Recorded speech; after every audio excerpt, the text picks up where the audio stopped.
regular meeting of the Central Berkshire Regional School District on May 23rd will now come to order at 7 o'clock. Just for your information, the meeting is being audio and videotaped. And if anybody in the audience is doing so, would you please at this point let us know? If not, all who are able, please stand for the Pledge of Allegiance. I pledge allegiance to the flag of the United States of America and to the republic for which it stands, one nation, under God, indivisible, with liberty and justice for all. Superintendent, would you please take the roll? Mr. DeFazio? Here. Ms. DiTomaso? Here. Mr. Emerson? Here. Mr. Carly? Here. Mr. Hagan? Mr. Hinckley? Here. Mr. Rocketel? Here. Mrs. Latazori? Here. Mr. West? Here. Mr. Peters? Here. Mrs. Tucker? Here. Dr. Caprice? Here. Mr. Wagner? Here. We have an open seat in Hinsdale and in Washington. Mr. Bartels? Ms. Miller? And Ms. Peralt? Here. And we have a quorum. Thank you. The chair certifies that this is the correct agenda, and at this point, are there any responses from the audience? Just as a reminder, we welcome your input, and we have allocated 30 minutes for this portion. If you wish to speak, please be recognized by the chair, and in consideration of all others, please keep your comments brief. Please don't read comments written by others, and keep in mind your statements will be made public. Laura Miller, President of Central Berkshire Educators Association. Mike Cole, the Vice President. We spoke at the April 25th meeting, and we're speaking tonight because the Executive Board would like to formally reply to Mr. Peters, who asked what programs have been cut after the association spoke at the April 25th school committee meeting. This list that Mike and I will read is informed by many members who feel that it is a pretty comprehensive list. The Executive Board voted to make this list public tonight. Additionally, the Executive Board would like the minutes from the April 25th meeting to reflect the attendance of 42 CBEA members who represented all 5 schools in the district, teachers, paras, and service providers. I understand, Greg, that those minutes are not yet approved, so I just wanted to mention that. All right. So here at Craneville, one-to-one instruction from 1996 to 2014. One-to-one instruction was given for all struggling readers. Craneville was a training site for this reading intervention, or in and out of district schools. Most students were brought up to grade level within 12 to 14 weeks. Teachers in all elementary schools report that one-to-one pull-out reading services were replaced with push-in services. This model has once again been changed, so students who are not at grade level are pulled out in small groups for intervention. Programs for reading intervention vary. Not all teachers report being properly trained in any programs other than Teachers College Reading and Writing Project, the adopted whole language curriculum. For at-risk and academic programs, the Positive Options program was eliminated in June of 2013. Wacona had collaborated with Berkshire Community College to provide an alternate space and academic program for at-risk high school students. Students also participated in job skills training through a Workforce Innovation and Opportunity Act grant called WIOA. This grant was written and overseen by a half-time transition coordinator employed by Central Berkshire Regional School District. Positive Options was replaced with Janus in September of 2013. One teacher met 2 periods a day with students who qualified for at-risk academic services. A half-time transition coordinator was cut. The WIOA grant was overseen by 2 full-time teachers with full-time teaching loads and responsibilities.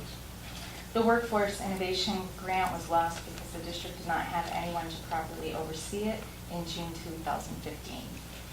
Janus was eliminated in June of 2015 with no replacement. The Wacona Learning Center provided incoming 9th grade students who were deemed to be at risk with mentoring and preventative supports. This was eliminated in June 2017. There's no replacement. At Wacona, over the last few years, advanced placement courses have replaced lower level math courses like pre-algebra, computer literacy, and other courses for students who are struggling with grade level work. Some AP courses have as few as 3 students in them. A music teacher retired in June 2018, and was not replaced. This reduced the choral class opportunities at Nessex and Wacona. Wacona also lost a drama course as well. The Crossroads program in Kittredge served all elementary students in the district who had significant behavioral struggles. It was eliminated in 2015 with no replacement. The PAL program was a very successful program at Nessex, providing behavioral support to students with high social and emotional needs. It was eliminated in June 2014 with no replacement. The Cornerstone program at Craneville and Nescus was designed for students whose disabilities required a substantially separate program for all or part of their day. It was eliminated in June of 2017 with no replacement. The social and life skills program at Wacona was a mixed class of students with special needs and typical peers. It was a very successful program with a waiting list during most semesters for the typical peers. Many of these students graduated and pursued careers in special education.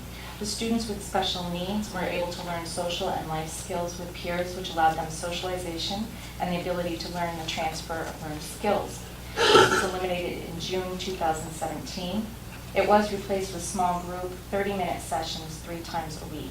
Only students with disabilities are in these groups, which are run by a school psychologist, occupational therapists, and a speech-language pathologist.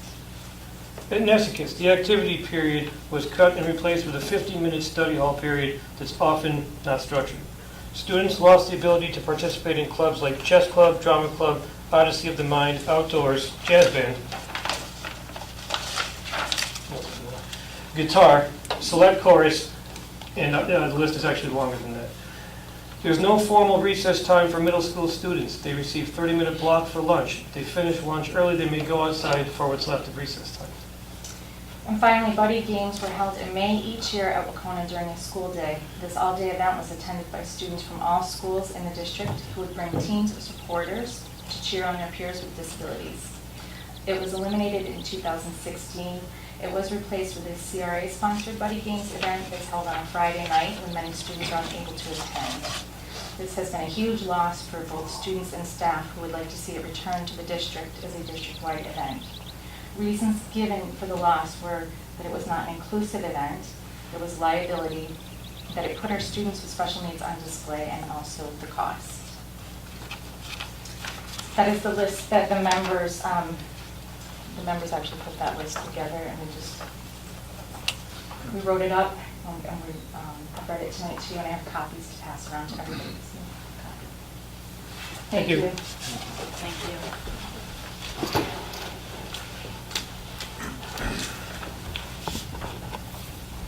Okay.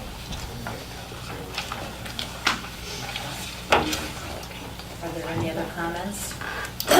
Yes. Hi, Kathy Buckley, principal of Kittredge Elementary School and former reading recovery teacher at Craneville, which I believe is one of the programs that was referenced, if I'm not mistaken, the one-to-one instruction. Although it was highly effective, I want to clarify that it did not serve all students with disabilities. Because of the limitations of the program and the requirements of the program, you, as a reading recovery teacher, you could only service 4 children for the year. So, and there were 2 sessions, but often you only were able to service 4 to 6. So yes, in fact, it was highly effective, but it did not, in fact, serve all students with disabilities in reading in the first grade program. Also, I want a point of clarification about the Teachers College Reading and Writing Program. I'm not sure where the reference to a whole language reading and writing program comes in, because in nowhere in all of the things that I've read or seen or been a part of has it been referred to that. So just a point of clarification. Thank you. Any other comments? Okay, thank you. Instead of going to student affairs right away, we are going to, with your permission of the committee, we're going to move to have a speaker here from, Joyce Brewer from the Berkshire AHEC will be presenting to us on vaping. So with your permission, I'd like to move that forward at this time. Thank you. Okay. Thank you for inviting me here. I have a little story to open with. I was actually on the school committee for Central Berkshire Regional School District many moons ago, and I served 9 years.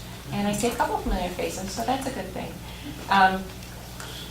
It was strange walking up here this evening, I'm going to tell you, because my kids graduated in 2006 and 2003, so it's been a while. So thank you for inviting me. I've got some stuff to hand out, and I've got some toys to look at. And if you just tell me how many minutes I have, it'll dictate how fast I have to speak. Let me pass these down. How much do you need? Oh, geez, that you should never ask a tobacco specialist how long they need. Would 10 minutes do for you? If I talk real fast. Okay, thank you. Okay, so, excuse me. And please feel free to keep any of the extra copies. And my business card's on them, so feel free to give me a call at any point. In December of 2018, the Surgeon General declared that vaping was an epidemic amongst our youth. And prior to that, we had done really well with reducing cigarette use in our youth to 5% in the state of Massachusetts. With the graduating class of 2018, 41% of the youth in middle and high school said that they've at least tried vaping. And currently, there's about 21%, anywhere up to 26% of, depending on the community in Massachusetts states, that the youth say that they are vaping, which is high. The tobacco industry has developed new technology. The e-cigarette industry has developed new technology, and they're using the concepts of sweet, cheap, and easy to get in order to attract a new age of tobacco or nicotine users, because nicotine is really the substance that develops addiction. So I'll show you really quick. I got 10 minutes, so I'll show you really quick. I've got some toys. E-cigarettes were first created in China by a Chinese scientist who was interested in finding an alternate method for his father, who was a cigarette smoker. And that was in the early 2003, 4, or 5, somewhere in there. They really technically didn't hit the United States shores until probably about 2009, 2010. And when they first came to us, they looked like this. They looked like a regular cigarette. These were disposable. So then they developed a refillable model, which uses a liquid, and you just refill the chamber. Now the basics of all e-cigarettes is that they have a battery, and then they have liquid, and the battery heats the liquid, and the liquid creates an aerosol. And we have to call it an aerosol because technically speaking, it's not water vapor. Most of these liquids that they use in e-cigarettes have propylene glycol, vegetable glycerin. The most popular one on the market has benzoic acid. And then they have flavorings and different chemicals based on their proprietary recipe. So the thing we need to keep in mind when someone says, are they really safe? Maybe not. Are they safer than cigarettes? Maybe not. When you look at the history of the United States, a lot of agriculture in the United States was based on tobacco. We know the South raised a lot of tobacco, and cigarettes were very popular. And even in the 1800s, we originally thought that if you had morning sickness when you were pregnant, if you smoked a cigarette or you smoked tobacco, that would help with your morning. And now we know in 2019 that it's not good to smoke when you're pregnant. It wasn't until 1964 the Surgeon General finally came out and said, look, there's a clear evidence that smoking leads to different forms of cancer. Now when you look at the history of e-cigarettes in the United States, they didn't hit the market until about 2010, and they really didn't explode until about 2015 when the Juul came on the market, which is subsequently why we have the issue we have today. So we really don't have a whole lot of longitudinal studies, but what we do have studies on is the chemicals that go into creating e-liquid. We know that vegetable glycerin and propylene glycol, if anyone used lotion this morning or makeup, for any of the ladies who put makeup on, a lot of those things contain propylene glycol or vegetable glycerin because they're what makes your skin soft. And if you have alligator skin in the winter and you use a lot of lotion, chances are some of those products have one of those vegetable glycerin or propylene glycol. But here's the difference. The FDA has a concept called generally recognized as safe. And basically what this says is it's recognized as safe as long as it's used for the purpose it was created for. So when you talk about vegetable glycerin, propylene glycol, there's nowhere in the MSDS sheets that says you're supposed to be inhaling it into your lungs. And therein lies the issue. And so right now there are lots of studies going on, but we're waiting for longitudinally to see what happens. So therefore we're going to tell you up front that it's not really all that safe because it's not safe for youth or pregnant women to smoke or vape because of the nicotine. It affects the developing fetus, and it also affects the developing teenage mind. So, how many of you remember back when you turned 18? And I remember I was raised in a very strict household. I was raised by a Pennsylvania Dutch grandmother. And I proceeded to turn 18, and I walked into the living room, and I looked at her and I said, I'm an adult now. I can do what I want. And I started smoking. So, here's the error of my ways. You're not really an adult, technically, according to your brain, until you're 25. So really, you got from 18 to 25 for the brain to still develop and reach its full maturity. So my grandmother was right when she looked at me with no smile and said, nope, you're not an adult yet. Because you made a decision you really shouldn't have made. Because she didn't smoke, she didn't drink, and she didn't want to see me drink. Or smoke or do anything, because I was very strictly raised. So we know that the adolescent brain will continue to develop until they're about 23, 24, 25, somewhere in there. Girls tend to develop and mature, but we know that, faster than boys. Sorry, guys. But still, we know that nicotine causes memory issues. It can cause emotional issues. So we know that we want to have youth delay actually starting. And according to statistics, if you look at statistics in the United States, 90%, over 90% of smokers begin by the time they're 18. Then you pick up a few more between the time they're 18 and the time they're 20, 21 in there. And if you can delay someone smoking beyond 24, 25, chances are they will never begin. So that's why it's very important for youth prevention in helping our youth understand that nicotine is not a good thing when you're young. Any questions so far? Okay, so I'll go through my little things very quick. This is the Juul. Just go. This is the Juul. This is the fastest growing e-cigarette on the market. It looks like a flash drive. Yeah. In fact, you plug it into your computer and you charge it.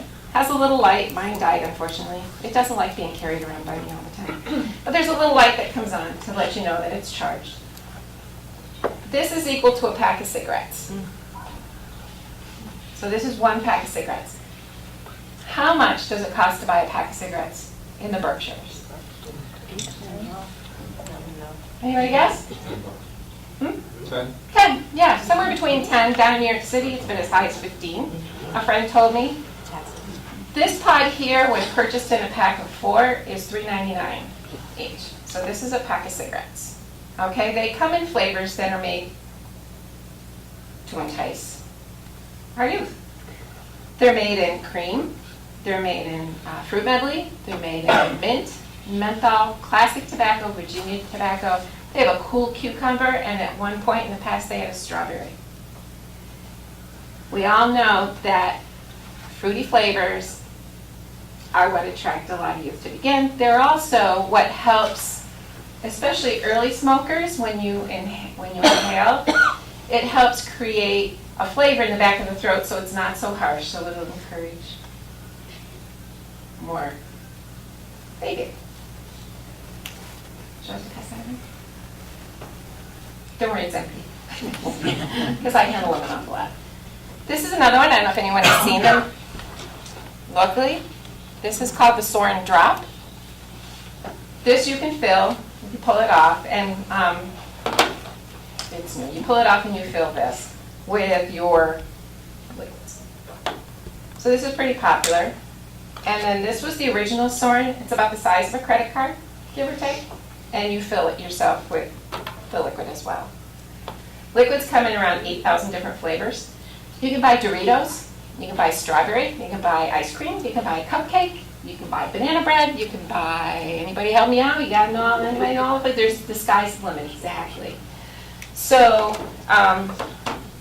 again, bubblegum flavor, it's cheap, it's sweet, and it's easy to get, and it's attractive. And we also know that youth that are exposed through our convenience stores or anywhere else that they happen to see this kind of a product are more likely to try it. In fact, they're 65% more likely to try it when they're exposed 2 or more times per week. Now, the thing about e-liquid is it is not regulated by the Food and Drug Administration. So you have no idea what the quality is or what you're getting in that vaping liquid. Even if Uncle Joe in his garage orders this products, the ingredients offline and makes it himself, there's still quality control issues in regards to the nicotine and the percentage of nicotine that's found in these products. It could be anything. And one of my friends who does this job in the Pioneer Valley went into a vape shop, purchased the e-liquid, and it said 0% nicotine, which a lot of them will say. And she turned around in the back, and what was the first ingredient in that liquid? Nicotine. Nicotine, right. So there's no quality control right now in the United States. Are we saying that they are not safe? No, because we don't have enough studies, but we are saying without a doubt, 100%, we don't want our youth vaping. And that's the most important thing. Pregnant women and youth shouldn't be vaping.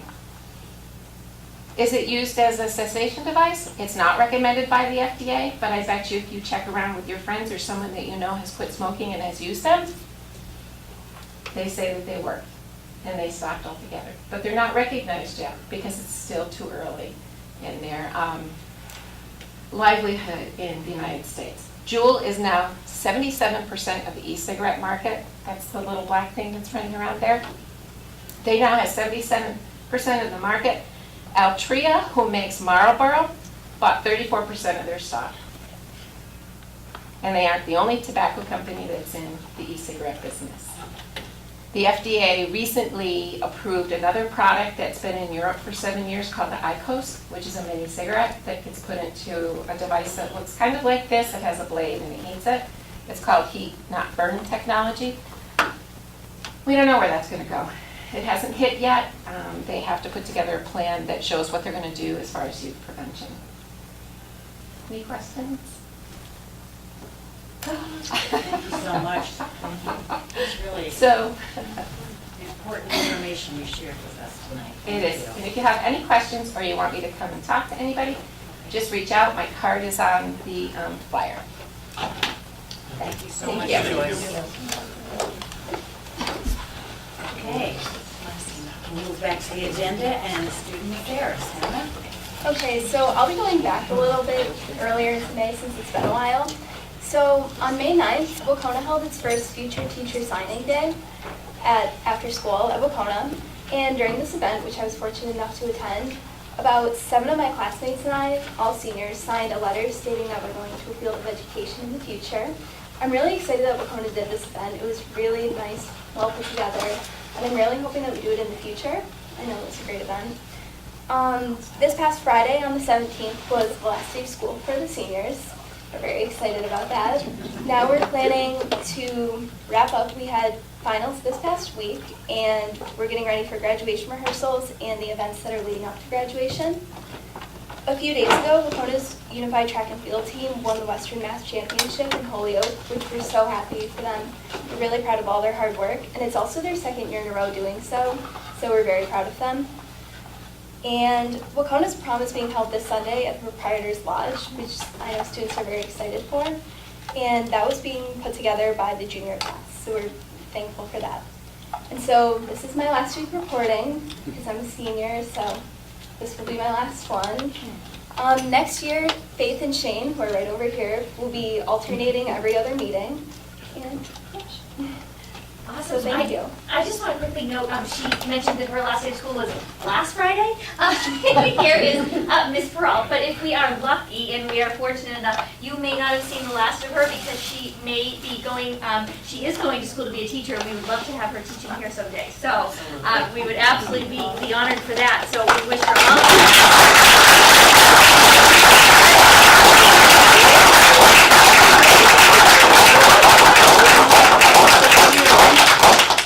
And what you see is what you get. This is one of the most genuine, committed students who's so willing to use her voice. I'll talk later about something she and a few of her fellow students organized very quickly recently for me based on their own integrity and their own beliefs. And just an incredible student who's contributed so much. So we're very grateful. Thank you, Hannah. Thank you.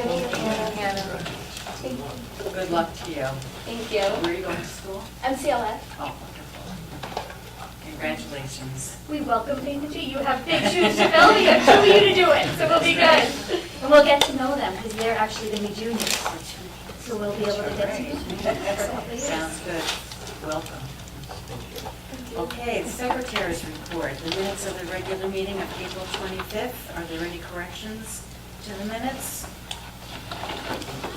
Move to approve the minutes of the regular meeting of April 25th as printed.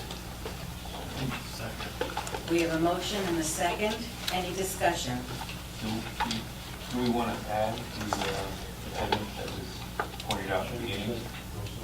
Okay, 42. And you said that they were all 5 schools were represented? Yeah. Teachers, parents, and service providers were all represented. Make that addition. So we have a motion and a second, and then we have a revision to include, and also all those in favor of the amended minutes? Aye. Any opposed? Abstentions? The motion is carried. Financial reports. Can you please make a motion to approve the warrants?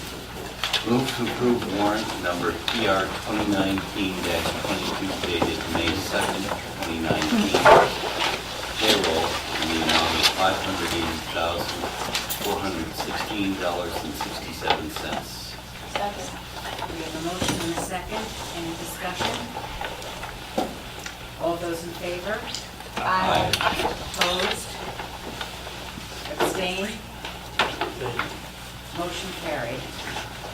Move to approve warrant number PR 2019-22D dated May 2nd, 2019.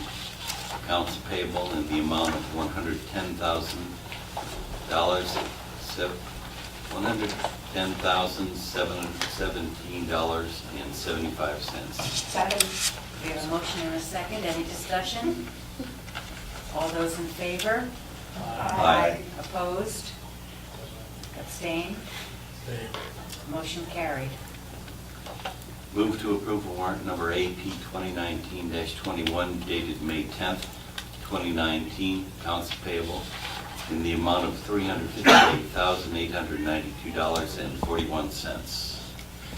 Second.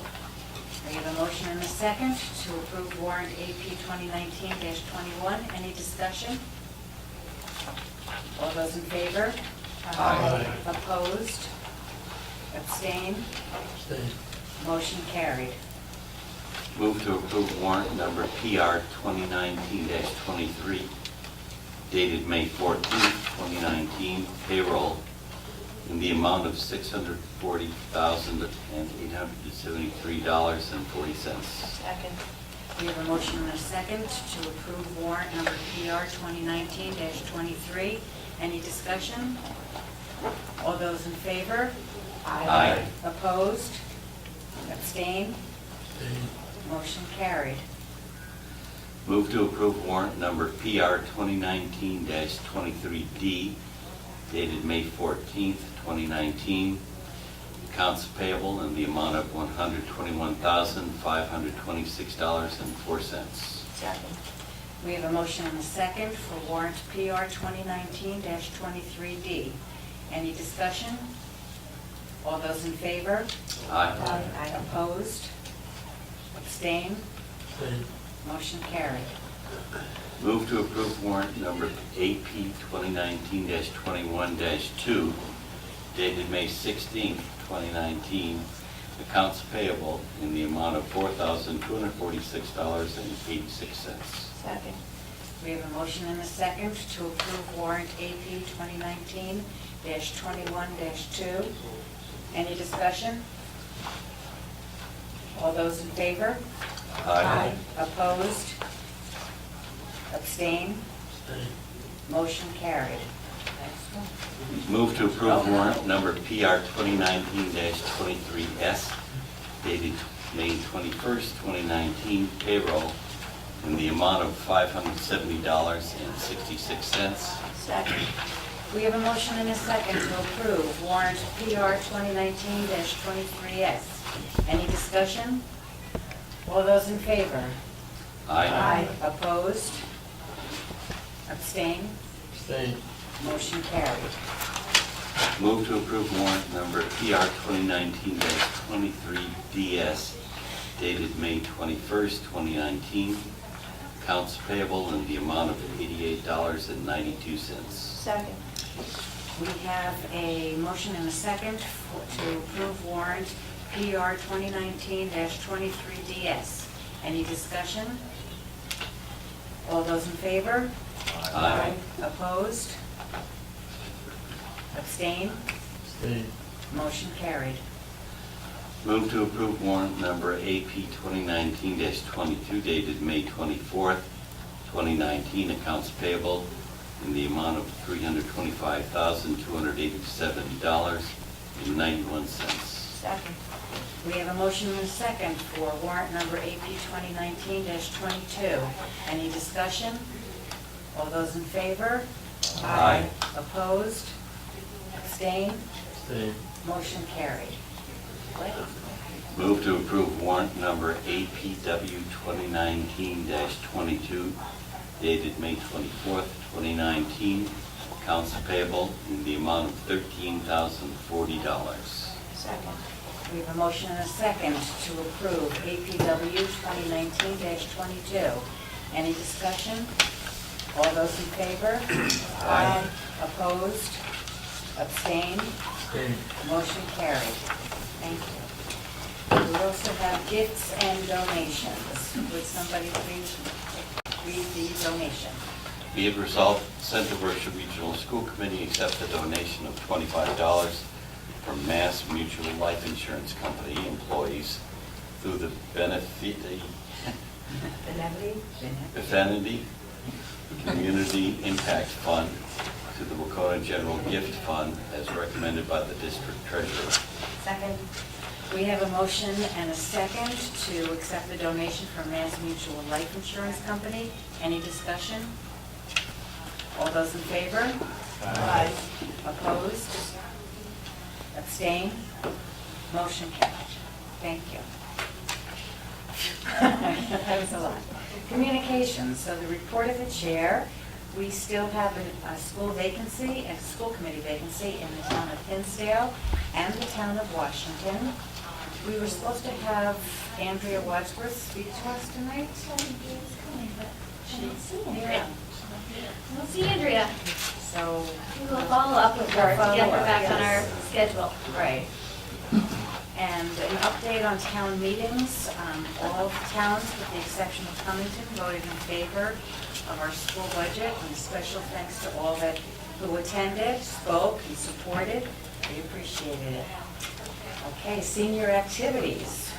There's a lot of them coming up. As Hannah mentioned, the senior prom is going to be Sunday, May 26th, 2019.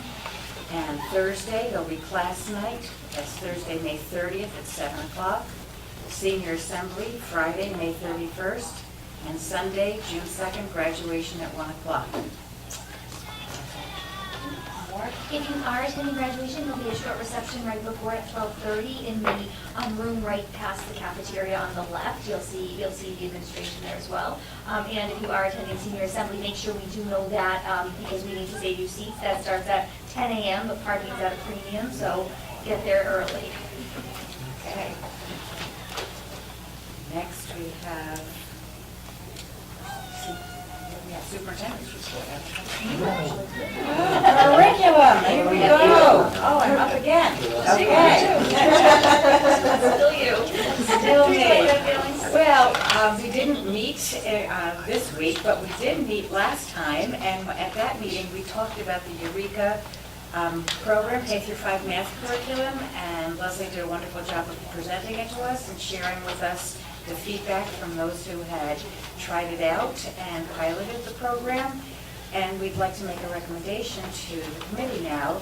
So be it resolved that the Central Berkshire Regional School Committee approve Eureka as the K-5 math curriculum as recommended by the Curriculum Subcommittee. Second. All those in favor?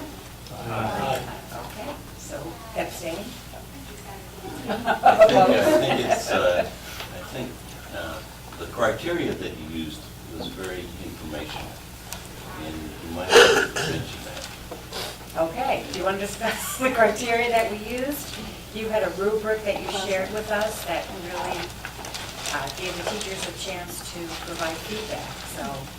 So the teachers who were piloting the program had a very specific rubric that we actually used a rating system, and then we did averages. So we really had some number data to really give us information on what rated most highly. And prior to that, we had actually had discussions around what we most valued. So there were things, some of the examples, without looking at it, were that it was standards-based, that it was an equitable program, that it met diverse needs amongst our students. That was very important to us. The other component that was really important to us was critical thinking and application and problem solving, and that rated very highly. So everything rated above, sort of in this range that we had identified, what we had wanted, what we felt was a good match for our district, really matched our data profile. And I think that, so it felt really, I think, very systematic for us. I think we felt very confident making the recommendation. Thank you, and it's being used at the middle school as well, right? Mm-hmm. Yes. So there's great continuity then, Yes. and that's an important piece. Okay. Finance. Yes. We met on Tuesday, 21st, and had a pretty full agenda. First up, we had Catherine Canny from OPEB, or not from OPEB, from PARS, to give us an OPEB update. And we had some pretty good news. In the past year over year, we had a 7.8% growth rate on our investments that we've done so far. And if you remember, we invested, so far in the 2 years, we've invested $550,000 so far in that fund. And we have it in a balanced portfolio. And as I said, it grew 7.8%, so we're up to 578 annually. So pretty good rate of return. Just one of the things that doing this, putting ourselves into this OPEB trust, it's improving our bond rating, which is going to help us when we go to the school. But the way they settled that bond rating, it turned out that Catherine had shared with us that they've now settled on a specific algorithm for creating that, what your discount rate will be. Where in the past, and this has created some consternation between us and other parties, that how do you calculate what your discount rate will be? Well, they've now come up with an algorithm to kind of settle it in, and if they've taken the subjectivity out of it, so it's not very objective, and that's going to help us in our bond rating and also in negotiations going forward. So that was really kind of good news in a way for us going forward. It's going to make it a lot easier for us in certain situations. And the other thing that she had mentioned was there's essentially 5 things that we can do to improve our bond rating and all around this OPEB trust, and we're doing 4 of them essentially. They are, basically you have to be in a trust, and we are. You have to be in a diversified portfolio, and that balanced portfolio that we're doing is a diversified portfolio. You have to fund it, and we've done that. And you have to make additional funding, and we've now gone a couple of years making additional funding. And the last one was develop a process to continue funding. And I think, over time, maybe we'll do that, but you might not want to carve it in stone because then you're kind of tied to that. So That was the OPEB trust. We also had discussed the retainer for the fiscal year 20 for our legal counsel, Dupere, and that went up $100 a month, which is a minor increase, but the superintendent mentioned that this is a really good law firm. You know, the administration team is very happy with them, so to speak, so I don't think there's any issues there. Then also there was we discussed, and there's a couple of motions I have to read afterwards, but one around this one here is the North Adams Public School Cross-District Collaborative Special Ed Program. And I don't know if you want to talk to it, because you could maybe explain it a little better than I can before we do it, or do you want to wait till we do the motion and talk about it then, or? What's easiest for everybody? We explain it now, and then we go right to the motions? Yeah, Or do something more? yeah, we'll go to we'll do when we do the motions. Okay. Let me just finish the last bit, and then we'll go to the motions. So the other thing we did, we discussed, had a discussion around Cummington, and there's they had sent a letter to the superintendent requesting a meeting, and we agreed to meet with them, and the meeting is on May 29th at 6:30. It's going to be an open meeting, and we have a team that's going to be attending to discuss moving forward with Cummington's departure, with the new administration team in Cummington as well, because there's elections and it's changed. So we don't have any, we don't have a date for the next meeting, and so that's to be determined, or an agenda, because it's coming to summer, so things are getting a little bit lighter. So I have a couple motions to read. First one's around approval of the legal counsel. So be it resolved that the Central Berkshire Regional School Committee appoint Dupere Law Offices as general counsel for labor and relations for the Central Berkshire Regional School District from July 1, 2019 to July 30th, 2020, as recommended by the Finance Committee. It's actually June 30th. Is that what I said? June 30th, 2020. Second. Okay, we have a motion and a second. Any discussion? All those in favor? Aye. Opposed? Abstained? Motion carries. Okay, the next one is the shared services agreement with North Adams. Be it resolved that the Central Berkshire Regional School Committee approve entering into an agreement with North Adams Public Schools for services through the North Berkshire Academy, as recommended by the Finance Subcommittee. Second. We have a motion and a second to approve shared service agreement with North Adams. And now for the discussion.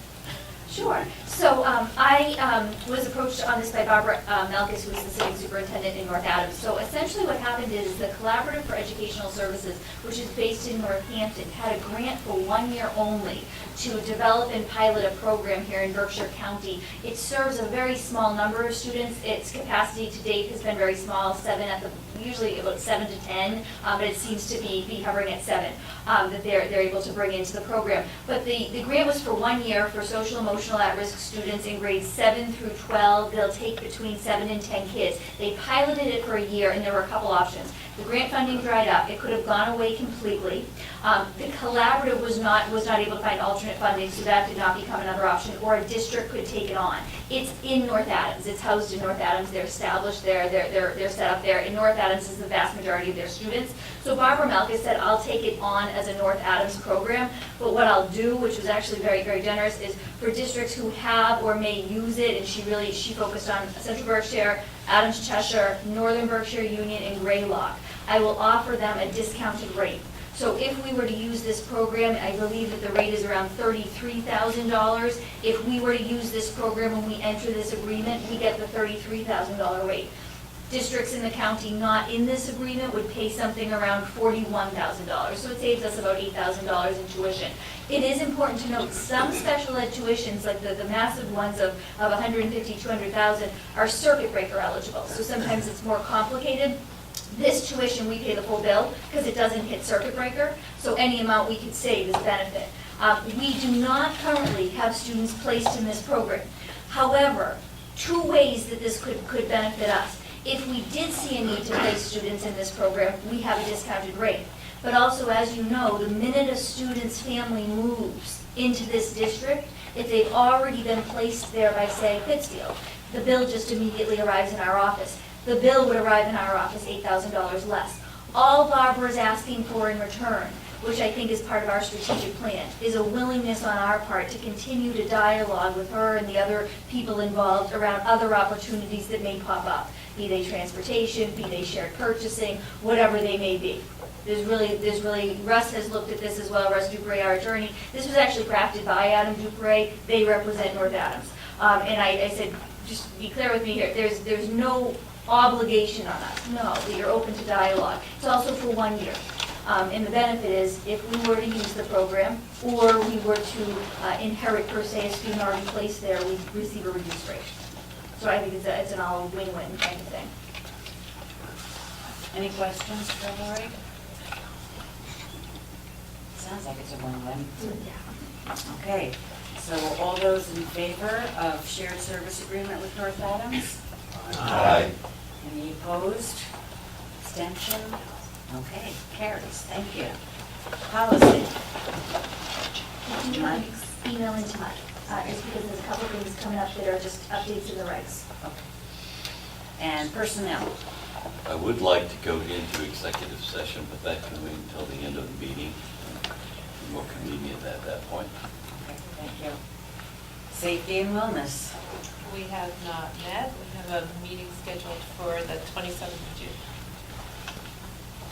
I wanted to give a date for the next curriculum meeting, too. It's June 13th. It's prior to our school committee meeting. Okay, the Wacona Building Project. Mr. Peters, would you like to talk about it? It's been a lot of activity going on. We met last week, last week, to go over the companies that have submitted to become our construction manager at risk. And we basically reviewed, there's 6 companies that we reviewed. One of them we determined was not, it wasn't worth their time going because we really didn't think they were capable of doing the job. But the other 6 were capable of doing the job and are going to be sent out requests for proposals, and then those will be interviewed on June 18th and June 18th and 20th is when we're going to interview those companies to decide which one will be our construction manager at risk. So that was a big step forward for us. There's a lot of work going on that. And then today there was another working group meeting around basically HVAC, and there were several members here. It was good to have Todd was there, Todd Emerson was there, who has experience in that field, so it helps us to understand, somebody understands the language that they're talking, so we can have, good dialogue with them and get the right decisions made. So they're moving forward with several pieces of that puzzle. It's pretty interesting. So. Okay, thank you. Is there anything to add? Am I missing anything? I think he has it covered. Did you mention that we have the interviews coming up? They're scheduled for the, did. you did mention that? Yeah. I think you have it covered. Thank That's all you. you. Okay, next we have the superintendent's reports and recommendations. So if there were any questions from the previous report we didn't meet on, I'm happy to address those as well. It was primarily straightforward, but if there are any questions, feel free at this time. A lot of links in this, so I've been kind of including for you some of the communications that I send out to staff, just so you have that same information. So if you have time, take a look at that. I think it's pretty informative around logistics, around day-to-day happenings. Also, the curriculum quarterly, you could lose yourself in that all weekend if you have the time. In the interest, Mrs. Blake Davis does a phenomenal job with that. It is a lot of information, but it's user-friendly. It's right at the fingertips of teachers. Obviously, it's not something you're going to read all at once, but if you need resources, she's organized them in a way that they're all there. It's on the website as well.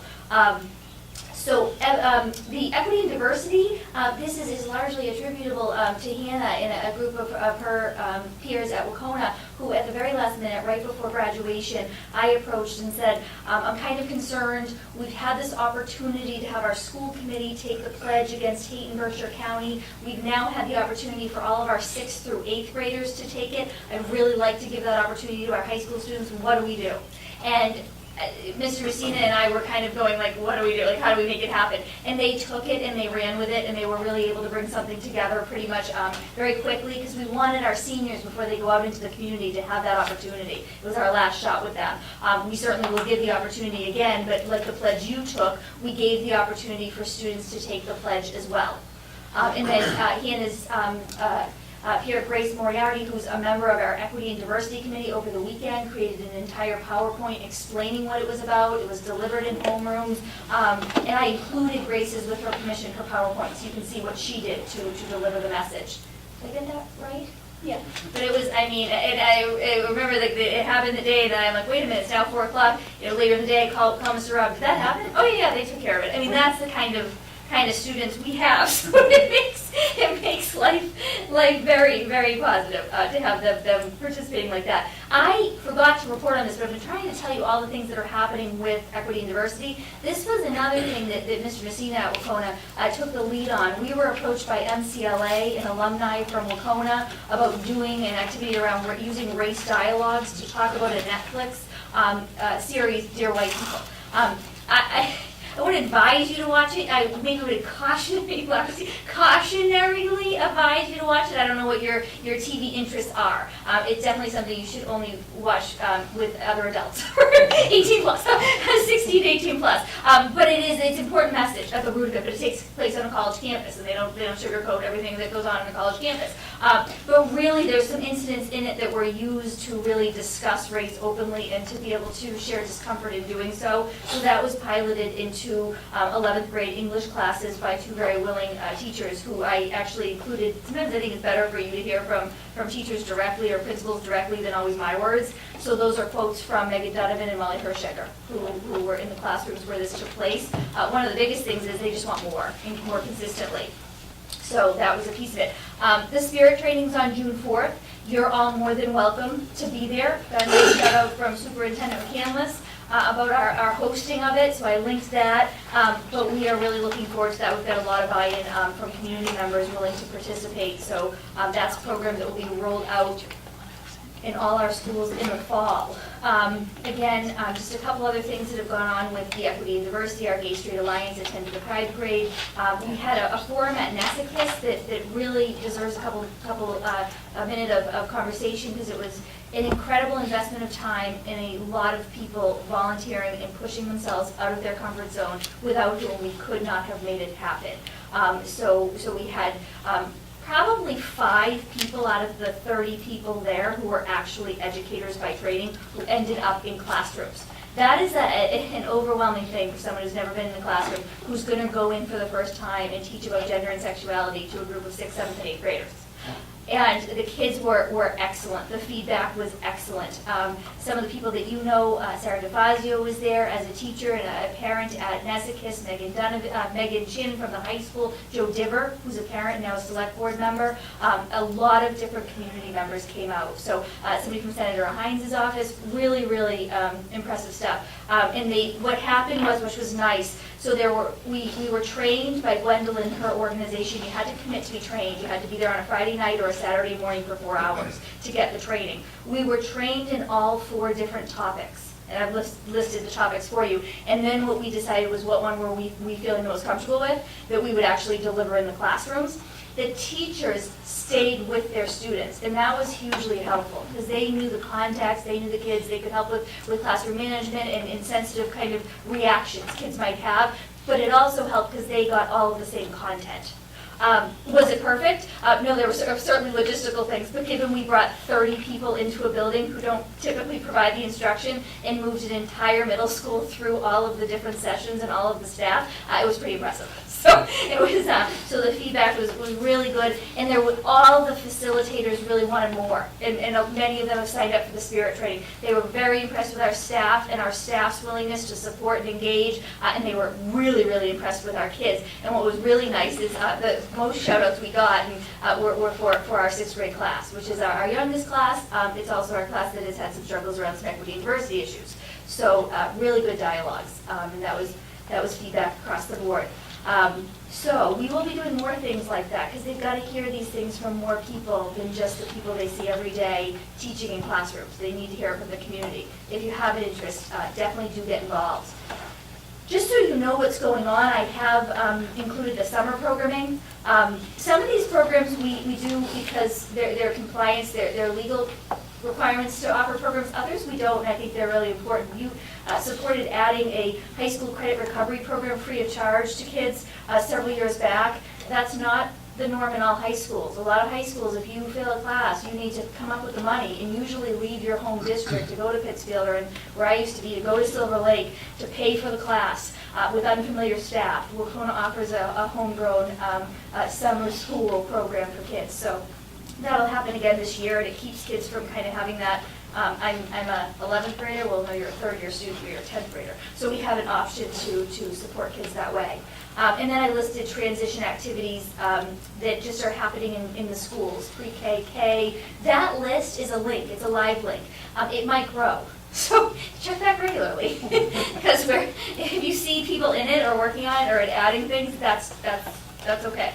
The Spirit program, if you're thinking of coming and you're on the fence, I just went through, it shows you what that's about. I included that for you.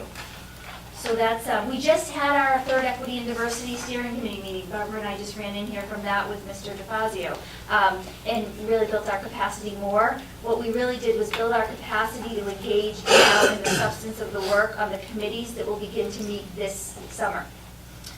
So that'll be important work. That's pretty much what we did. And really looked at ourselves again. Yes, it's always helpful to do that. It gives you a lot of insight as to where you are and where you need to go. Yeah. Gwendolyn's good at that. Yes, yes. So that's all I have, but I'm happy to answer any questions as well about anything. Well, thank you very much. And I'm not aware of any old business, new business. Are there any remarks from the good of the committee? Okay. Barbara, I don't know about good and committee. When we had the finance committee, we were talking about contracts for new business. We're going to talk about Teacher contracts? Yeah. We're going to talk about that in executive session. Okay, so can I have a motion to adjourn to executive session? Yeah. The Consultant Central Berkshire Regional School Committee goes into executive session at 8 o'clock within Chapter 38, Section 21A3, to discuss strategy and preparation for negotiations with the CBEA unit, for which the chair declares the executive session is necessary to protect the bargaining position of the committee, and to not reconvene in open session at the conclusion of the executive session. Okay, we have a motion and a second to adjourn to executive session. All those in favor? Aye. Roll call. Yeah. Mr. DeFazio. Ms. DiTomaso. Mr. Emerson. Yes. Mr. Farley. Mr. Hinckley. Aye. Oh, you, Mr. Locatell. Yes. Mrs. Latazori. Yes. Mr. Less. Mr. Peters. Yes. Bye, Hannah. Bye, Hannah. Thank you. Mrs. Tucker. Yes. Mr. Wade. Yes. Dr. Crabtree. Yes. We're in executive session. Okay, we are officially adjourned. Bye.